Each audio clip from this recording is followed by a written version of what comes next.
The डिबेटमध्ये तुमचं स्वागत आहे. जेव्हा आपण एखाद्या आजाराचा वैद्यकीय निदानाचा विचार करतो ना, तेव्हा तिथे एका प्रकारच्या अचूकतेची अपेक्षा असते. हो, अगदी एका इंजिनिअरिंगसारख्या स्पष्टतेची. बरोबर. म्हणजे समजा तुमच्या हाताचे हाड मोडले, तर एक्स-रेमध्ये ती पांढरी रेषा अगदी स्पष्ट दिसते. डॉक्टर थेट त्या रेषेवर बोट ठेवून सांगू शकतात की हां, पहा, इथे प्रॉब्लेम आहे. अगदी तेच, आणि यावर असा प्लास्टर करावा लागेल. तिथे कोणताही गोंधळ नसतो. आणि मला वाटतं त्या स्पष्टतेमध्ये एक प्रकारचा दिलासा असतो, कारण मानवी मेंदूला गोष्टी डोळ्यांनी स्पष्ट दिसलेल्या आणि एका विशिष्ट चौकटीत बसवलेल्या आवडतात. जेव्हा कारण स्पष्ट असते तेव्हा उपाय शोधणं सोपे जाते. हो, पण जेव्हा तुम्ही नागरी समस्यांच्या किंवा प्रशासकीय धोरणांच्या गुंतागुंतीच्या जगात पाऊल ठेवता, तेव्हा अचानक तो एक्स-रे मशीन काम करणं थांबवतो. तिथे ब्लॅक अँड व्हाईट असं काहीच उरत नाही. सर्व काही राखाडी म्हणजे ग्रे रंगाच्या छटांमध्ये हरवून जातं. नक्कीच. आणि द डिबेटमध्ये आपण अशाच महत्त्वाच्या आणि गुंतागुंतीच्या प्रश्नांच्या मुळाशी जातो. आज आपल्या चर्चेचा विषय कोल्हापूर शहरातील वाढत्या आणि अत्यंत भयानक अशा प्लास्टिक समस्येवर आधारित आहे. तुम्हाला ऐकून आश्चर्य वाटेल, पण या शहरात दररोज तब्बल 20 टन प्लास्टिक कचरा निर्माण होतोय. 20 टन? अरे बापरे, रोजचा आकडा या. हो, रोजचा. आणि या 20 टन कचऱ्याने शहराची संपूर्ण ड्रेनेज व्यवस्था अक्षरशः कोलमडून टाकली आहे. हे नागरी समस्यांच्या त्या गढूळ पाण्याचे अत्यंत अचूक उदाहरण आहे. बघा, वरवर पाहता हा फक्त कचऱ्याचा प्रश्न वाटतो, पण तो तसा नाहीये. अगदी बरोबर. आणि आपला आजचा मुख्य प्रश्न हाच आहे की कोल्हापूरची ही भीषण प्लास्टिक समस्या सोडवण्यात नेमके अपयश कोणाचे आहे? या समस्येचं मूळ कुठे आहे? माझा यावर अत्यंत ठाम विश्वास आहे की हा पूर्णपणे प्रशासकीय यंत्रणेचा आणि कायद्याच्या अंमलबजावणीचा अभाव आहे. बरं. प्रशासन स्वतःच्या जबाबदारीपासून पळ काढत आहे. जोपर्यंत धडक आणि अत्यंत कठोर कायदेशीर कारवाई होत नाही, तोपर्यंत हा प्रश्न कधीच सुटणार नाही. मी या बाजूने माझी भूमिका मांडणार आहे. आणि मी या प्रश्नाकडे पूर्णपणे एका वेगळ्या मार्गाने येतो. माझा दृष्टिकोन असा आहे की हा प्रश्न केवळ कायद्याच्या बडग्याने किंवा दंडाच्या पावत्या फाडून सुटणारा नाहीच. तो थेट मानवी वर्तन, समाजाची वाढती आर्थिक सुबत्ता आणि बाजारातील मागणी पुरवठ्याच्या साखळीशी निगडीत आहे. जोपर्यंत नागरिकांची मानसिकता मुळापासून बदलत नाही, तोपर्यंत तुमचे कायदे केवळ कागदावरच कुचकामी ठरणार आहेत. तुमका हा मुद्दा ऐकायला नक्कीच चांगला वाटतो, पण मी याकडे एका अधिक व्यावहारिक दृष्टिकोनातून पाहते. आपण जर अधिकृत आकडेवारी बघितली तर चित्र खूप वेगळे आणि धक्कादायक दिसते. अच्छा, कसं काय? प्रशासनाने कायदे केले नाहीत असे नाहीये. 23 जून 2018 रोजी राज्य सरकारने 50 मायक्रॉनपेक्षा कमी जाडीच्या प्लास्टिकवर बंदी आणली. त्यानंतर 1 जुलै 2022 मध्ये केंद्र सरकारने 120 मायक्रॉनपेक्षा कमी जाडीच्या पिशव्यांवरही बंदी घातली. पर्यावरणाचा धोका ओळखून केलेला तो कायदा होता. बरोबर. आता श्रोत्यांना असा प्रश्न पडेल की जाडी किंवा मायक्रॉनचे हे गणित इतके महत्त्वाचे का आहे? तर त्याचे कारण असे आहे की 50 किंवा 120 मायक्रॉनपेक्षा कमी जाडीचे प्लास्टिक इतके हलके असते की वाऱ्याने ते सहज उडून जाते. मातीत मिसळले तर त्याचा अभेद्य थर तयार होतो, ज्यामुळे पाणी जमिनीत मुरत नाही. आणि ते रिसायकल करणंही कठीण असतं. अगदी. सर्वात महत्त्वाचे म्हणजे हे प्लास्टिक अत्यंत हलके असल्याने कचरा वेचणाऱ्यांना ते गोळा करण्यात कोणताही आर्थिक फायदा नसतो.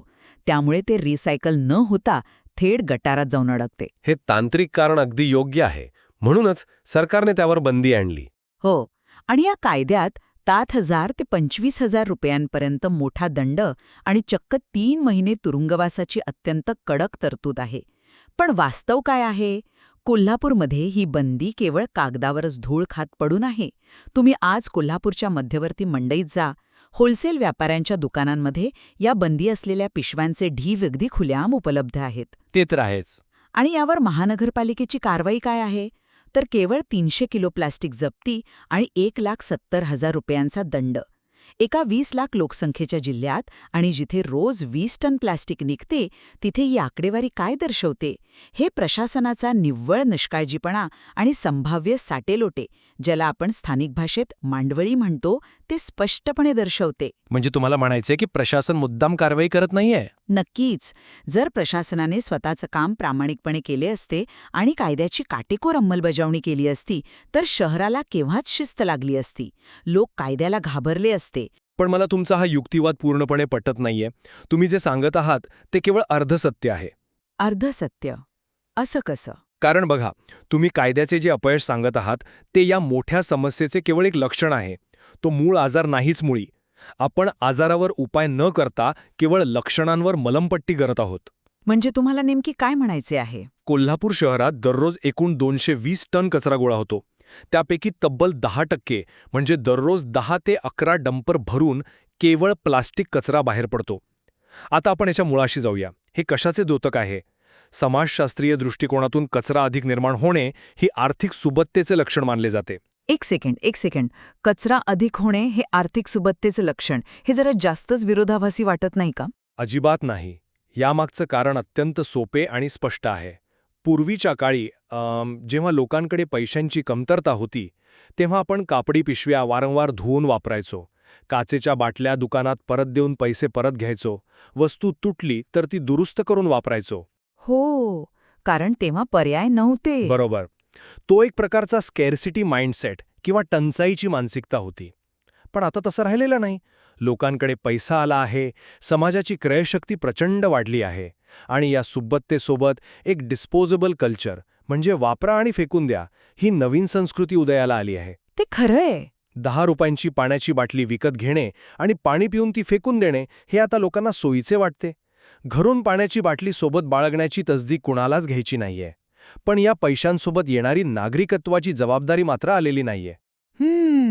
शहरातील जो उच्चभ्रू आणि पांढरपेशी समाज आहे तो कॉफी शॉपमध्ये बसून स्वच्छ आणि सुंदर कोल्हापूर याच्या मोठ्या मोठ्या गप्पा मारतो. पण स्वतःच्या सोयीस्कर बेजबाबदारपणाकडे पूर्णपणे दुर्लक्ष करून केवळ प्रशासन काहीच करत नाही असे म्हणून बोटे मोडण्यात धन्यता मानतो. नागरिकांची मानसिकता आणि ग्राहकांची प्लास्टिकची मागणी जोपर्यंत तशीच आहे तोपर्यंत कोणताही कायदा जादूची कांडी ठरू शकत नाही. तुमचा हा समाजशास्त्रीय मुद्दा खऱ्या अर्थाने विचार करायला लावणारा आहे. आर्थिक सुबत्तेमुळे लोकांच्या सवयी बदलल्या आहेत हे मी मान्य करते. पण तरीही मला वाटतं की आपण पुरवठा आणि मागणी म्हणजे सप्लाय आणि डिमांड या अर्थशास्त्राच्या समीकरणाचा इथे चुकीच्या पद्धतीने वापर करत आहोत. कशावरून? बघा, जर आपण कायद्याची अंमलबजावणीच केली नाही आणि बंदी असलेली वस्तू बाजारात सहज उपलब्ध करून दिली तर आपण केवळ नागरिकांना दोष कसा देऊ शकतो? इथेच तर अर्थशास्त्राचा मूलभूत नियम लागू होतो ना. ग्राहक जेव्हा बाजारात जातो आणि स्वतःच्या सोयीसाठी पिशव्यांची मागणी करतो तेव्हा व्यापारी तो पुरवठा करतात. व्यापाऱ्याला कोणताही कायदा मोडण्यात रस नसतो. त्याला फक्त आपला व्यवसाय करायचा असतो. पण तो बेकायदेशीर व्यवसाय आहे. हो, पण जर बाजारात ग्राहकांकडून पिशवीला मागणी असेल आणि तुम्ही केवळ व्यापाऱ्यांवर कारवाई करत राहिलात तर हा प्रश्न सुटणार नाही. कारण मागणी कायम राहिल्यास त्याचा आपोआप एक काळा बाजार निर्माण होईल. लोक लपून छपून प्लास्टिक विकतील किंवा जास्तीचे पैसे देऊन मागतील. जोपर्यंत ग्राहकाला ती पिशवी नाकारण्याची सवय लागत नाही तोपर्यंत पुरवठा साखळी तोडणे हे अत्यंत वरवरचे काम आहे. मूळ बदल मागणीच्या बाजूने व्हायला हवा. मला हा युक्तिवाद अजिबात पटत नाही. का बरं? कारण हे समीकरण खूप सोयीस्कररित्या मुख्य गुन्हेगारांना वाचवणारे आहे. मला तुम्हाला एक अगदी अचूक उदाहरण देऊ द्या. समजा एखाद्या शहरात अंमली पदार्थांची म्हणजे ड्रग्सची उघड विक्री होत असेल आणि तिथे व्यसनाधीन लोकांची संख्या दिवसेंदिवस वाढत असेल. तर अशावेळी आपण केवळ असं म्हणणार का की अहो बाजारात मागणी आहे म्हणून पुरवठा होतोय, आधी या व्यसनी लोकांची मानसिकता बदला, असं म्हणून आपण प्रशासनाला आणि पोलिसांना त्यांच्या जबाबदारीतून मुक्त करू शकतो का? नाही, तसं नाही करता येणार. अजिबात नाही. आपण सर्वात आधी ड्रग कार्टेल्सवर कारवाई करण्याची मागणी करतो. पुरवठा तोडणे हे प्रशासनाचे पहिले काम असते. कोल्हापूरच्या बाजारपेठेत, विशेषतः मंडईत जे होलसेल व्यापारी आहेत त्यांची आस्थापना अत्यंत दिमाखात या बंदी असलेल्या पिशव्यांचा व्यापार करत आहेत. ते एक प्रकारे प्लास्टिकचे कार्टेल्सच चालवत आहेत. कार्टेल्स हा शब्द थोडा जास्त कडक नाही का? नाही, अगदी योग्य आहे. महापालिकेचे पथक तिथे जाऊन त्यांच्यावर थेट कारवाई का करत नाही? हे पथक नेमके काय काम करते? कोणाचे खिसे भरले जात आहेत याची सखोल चौकशी का होऊ नये? जेव्हा तुम्ही पुरवठादाराच्या मुळावर घाव घालता तेव्हा आपोआप मागणीला लगाम बसतो, कारण ती वस्तू बाजारात उपलब्धच नसते. फरक आपल्याला लक्षात घ्यावा लागेल. कोणता फरक? प्लास्टिक ही ड्रग्जसारखी छुप्या मार्गाने विकली जाणारी किंवा समाजाला थेट गुन्हेगारीकडे नेणारी गोष्ट नाहीये. ती आपल्या दैनंदिन जीवनाचा, आपल्या सोयीचा एक अविभाज्य भाग बनलेली सवय आहे. आणि तुम्ही म्हणताय तशी कारवाई करणे सोपे असते किंवा केवळ कारवाईने प्रश्न सुटला असता तर आज ड्रेनेजची ही अवस्था नसती. तुम्ही मॅनहोल आणि ड्रेनेज व्यवस्थेचा मुद्दा मगाशी काढलात. तो केवळ प्रशासकीय अपयशाचा भाग नाहीये. तो पूर्णपणे प्रशासकीय अपयशाचाच भाग आहे.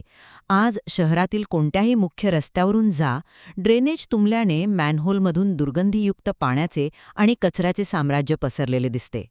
हो, ते तर आपण सगळेच पाहतो. पावसाळ्यात तर परिस्थिती अधिकच भयानक असते.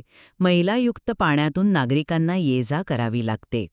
जेव्हा महापालिकेचे कर्मचारी ते मॅनहोल उघडतात तेव्हा त्यातून अक्षरशः गाडीभर केवळ प्लास्टिकचा कचरा बाहेर पडतो. हे काय आहे? हे पूर्णपणे व्यवस्थापकीय आणि प्रशासकीय अपयश आहे. प्रशासनाने नागरिकांमध्ये कायद्याचा कोणताही धाक निर्माण केलेला नाही, म्हणूनच ही परिस्थिती ओढावली आहे. पण इथेच आपण मूळ स्रोतातील समस्येकडे सोयीस्करपणे दुर्लक्ष करत आहोत. या परिस्थितीचे वर्णन करण्यासाठी एक अत्यंत सुंदर आणि अचूक साम्य वापरले जाते. एखाद्या गळक्या हौदामध्ये पाणी भरणे. गळका हौद? हो, जरा विचार करा. महापालिकेच्या ड्रेनेज विभागाचे कर्मचारी दररोज येतात, तो मॅनहोल साफ करतात, तिथून गाडीभर प्लास्टिक काढतात आणि ड्रेनेज मोकळे करतात. पण आश्चर्य म्हणजे बरोबर एका आठवडाभरात तेच मॅनहोल पुन्हा प्लास्टिकने भरून जाते. आता मला एक साधा प्रश्न विचारायचा आहे.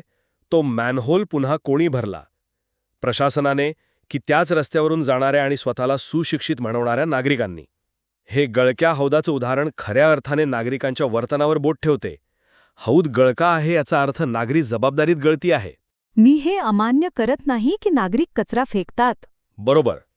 जोपर्यंत लोक चालता चालता किंवा गाडीवरून जाताना तो रिकाम्या पुड्यांचा कचरा रस्त्यावर फेकणे थांबवत नाहीत, तोपर्यंत जगातील कोणतीही अद्ययावत यंत्रणा हे शहर स्वच्छ ठेवू शकत नाही. हा नागरिकांचा अक्षम्य बेजबाबदारपणा आहे. तुम्ही प्रत्येक नागरिकाच्या मागे एक महापालिकेचा कर्मचारी उभा करू शकत नाही. नक्कीच ते बेजबाबदारपणे वागतात. पण तो हौद गळका का आहे? कारण प्रशासनाने तो हौद कायद्याच्या आणि दंडाच्या सिमेंटने पक्का केलेला नाहीये. म्हणजे तुम्हाला पुन्हा दंडावरच यायचंय. ओ, कारण जर तुम्ही रस्त्यावर कचरा फेकताना एखाद्याला पकडणे आणि 5,000 रुपयांचा दंड जागेवर वसूल करण्याची धडक मोहीम राबवली, मुख्य चौकांमध्ये सीसीटीव्हीचा वापर करून नियम मोडणाऱ्यांच्या पावत्या थेट त्यांच्या घरी पाठवल्या, तर एका महिन्यात तो गळका हौद बुजेल. शिस्त ही नेहमी वरून खाली येते. पण मला तुम्हाला एका आणखी मोठ्या आणि महत्त्वाच्या विरोधाभासाकडे न्यायचे आहे. केवळ ड्रेनेजचा प्रश्न नाही, पाण्याचा प्रश्न याहून अधिक क्लिष्ट आहे. प्रशासनाने सुविधा दिली तरी नागरिक कसे वागतात हे आपण पाहूया. बरं, सांगा.